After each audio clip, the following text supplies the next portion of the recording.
तो hello guys, आज के वीडियो में हम सभी एक निपटारा मोस्ट इम्पॉर्टेंट नेम रिएक्शन का करने वाले हैं, जो आप सभी पेपर के उद्देश्य में बहुत ज़्यादा पूछा जाता है। और इसका बहुत इम्पॉर्टेंट जो नेम रिएक्शन होता है, जो एग्जाम में हर बार पूछा गया, उसका मैंने इस तरह साइड बना लिया हूँ, जो इस वीडियो में मैं निपटारा करने वाला हूँ। तो पहला आपका आता है बुटेज अपक्रिया फिर गिरनार्ड अपकर्मक। चलिए मैं इसे स्टार्ट करके एक एक चीज़ का निपटारा कर रहा हूँ, कैसे किया जाता है। फर्स्ट आपका रिएक्शन है बुटेज अपक्रिया। और आपको बता दूं, ये सिर्फ मैं एल्किल हैलाइड चैप्टर यानी कि हेलो एल्केन चैप्टर का मैं बताने वाला हूँ। अगर आपको इस तरह का अच्छे समझ आ गया तो एरियल समूह यानी बेंजीन समूह का अच्छे से रिएक्शन करवा सकते हैं। सिर्फ इसी तरह से रिएक्शन करवाना है। तो आपको बता दूं कि ये काम देगा रिएक्शन बेंजीन वाले में भी। तो यहाँ पर दे रखा है कि अब बुटेज अपक्रिया, यहाँ पर मैं इसलिए लिख दिया हूँ ताकि वीडियो लंबी ना हो। तो जब एल्किल हैलाइड आप किससे एल्किल हैलाइड को दिखाते हैं? RX से। तो RX एल्किल हैलाइड होता है, यानी कि R समूह होता है एल्किल और X जो होता है क्लोरोफ्लोरोब्रोमोआइडो, ये सब आपका हैलोजन समूह में आता है, जबकि R एल्किल होता है। ओके, तो जब एल्किल हैलाइड को ईथर की उपस्थिति में सोडियम धातु से अपक्रिया कराने पर, तो यहाँ पर सोडियम धातु से अपक्रिया कराने पर, तो किसके उपस्थिति में हमको कराना है? ईथर के। तो आपको इस तरह ईथर इसके ऊपर लगा देना है। तो यहाँ पर गाइज आपको बता दूं कि ये आप R एल्केन से दर्शाते हैं और एक हाइड्रोजन जो रिमूव हो जाता है, हट जाता है, तो ये एल्किल हैलाइड हो जाता है। यहाँ पर एक हाइड्रोजन इसलिए रिमूव हुआ क्योंकि ये आपका हैलोजन समूह इसमें ऐड हुआ है, तो एक हाइड्रोजन उड़ा ले गया है। तो सोडियम आपको जानते हैं, यहाँ पर आपको लगा देना 2 सोडियम, यहाँ पर 2 एल्किल हैलाइड। ये आपको हर अपक्रिया में इसी तरह करना है, इतना दिमाग में देना है, ठीक। तो यहाँ पर आपको क्या करना है, ये देखिए आपको पार्शियल पॉजिटिव देता है, पार्शियल निगेटिव देता है, जबकि सोडियम तो आपका पार्शियल पॉजिटिव देता है। ओके, तो यहाँ पर आपको अगर क्लास 9th में पढ़े होंगे क्लोरोफ्लोरो कौन सा चिन्ह ऋणात्मक देता है या धनात्मक, तो ऋणात्मक देता है, तो यहाँ पर निगेटिव चार्ज लगता है। तो आप सभी को पता ही है कि अगर पॉजिटिव निगेटिव के पास ही जाएगा ना, तो यहाँ पर देखिए आपका क्या होगा। यहाँ पर गाइज आपका Na जो सोडियम है, ये हैलोजन समूह को उड़ा ले जाएगा, यानी क्लोरोफ्लोरो जो भी हो, यहाँ पर Na प्लस NaX यहाँ पर हो जाएगा प्लस में। यहाँ पर देखिए 2 R है, 2 हाइलोजन, इसका मतलब 2 R है एल्किल समूह है और 2 हैलोजन समूह। यहाँ पर 2 सोडियम है, 2 सोडियम, 2 हैलोजन। यहाँ पर देखिए, यहाँ पर 2 लगा देंगे तो कंप्लीट बॉन्ड हो जाए, मतलब कि इसके दोनों संतुलित हो जाएगा और आपका बचा 2R। तो I-R, तो एग्जाम्पल भी दे दे रहे हैं, जैसे आप समझ लीजिए आपके पास एक है CH3 और क्लोरो, तो CH3 क्लोरो का कहते हैं मैथिल क्लोराइड प्लस 2Na। तो यहाँ पर पूरा डिटेल में आप जानेंगे बहुत अच्छे से।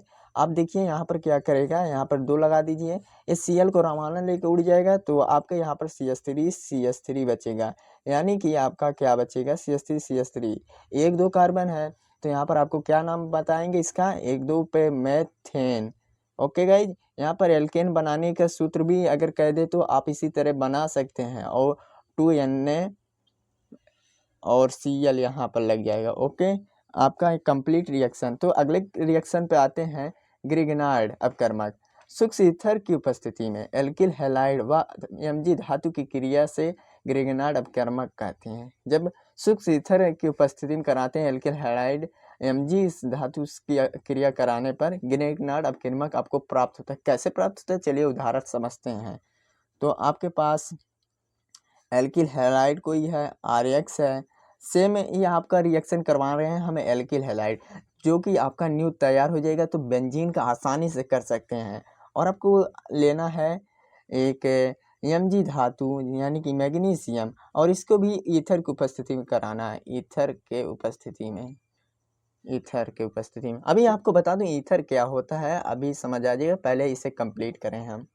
तो ब्रो आपको बता दूं कि यहाँ पर सूक्ष्म ईथर लेना है, सॉरी आपसे थोड़ा सा गलती हो गया, यहाँ पर सूक्ष्म ईथर, इसको भी सूक्ष्म ईथर ही लेना था, ठीक। आप कन्फ्यूजन दूर कर लीजिए, सूक्ष्म ईथर की उपस्थिति में होता है।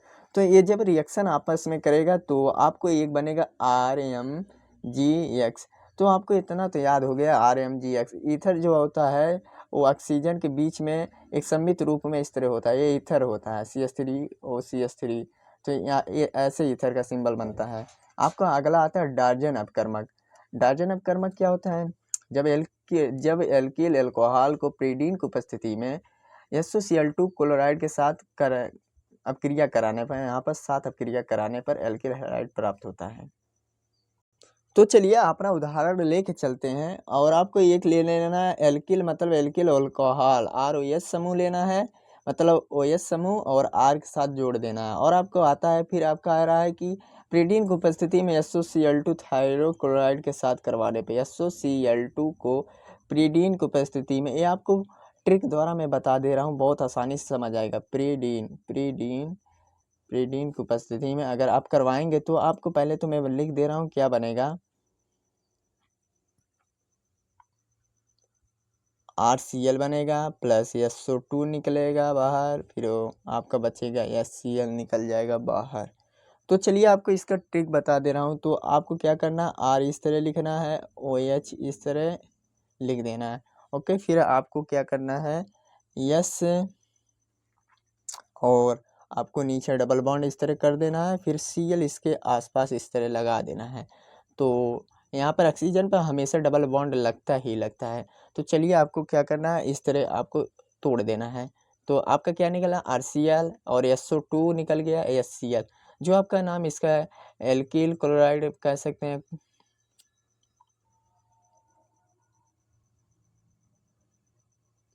एल्किल क्लोराइड जो आपका ये मुख्य उत्पाद है, ये मुख्य उत्पाद है। मुख्य पूछता है कौन सा मुख्य उत्पाद है, कौन सा गौड़ उत्पाद है। तो आपको यहाँ पर मुख्य उत्पाद ये आपका है सह उत्पाद, ये दोनों मिलाकर आपका सह उत्पाद है। तो आशा करता हूँ यहाँ तक आपको समझ आ ही गया होगा। और आप सभी को बता दो प्रीडीन कैसे सिंबल होता है, आप सभी तो जानते ही होंगे।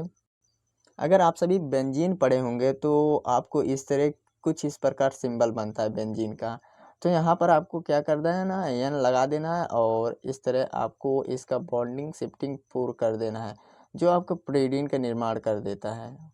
तो ये आपका प्रीडीन, यहाँ पर एन आपको बीच में लगा देना है और आपको ये प्रीडीन का आपका निर्माण हो जाएगा। ये आपका प्रीडीन है, प्रीडीन ये आपका प्रीडीन की उपस्थिति में। फिर से आपको बता दूं कि ये तीनों रासायनिक अपक्रिया बहुत मोस्ट इम्पॉर्टेंट है और अगले वीडियो में मैं इसके अलग जो नंबर वाइज किए हैं 3 अपक्रिया हुए हैं और 7 तक करवाना, तो अगले वीडियो में इंतज़ार करिए, मैं बनाकर आपको दूंगा।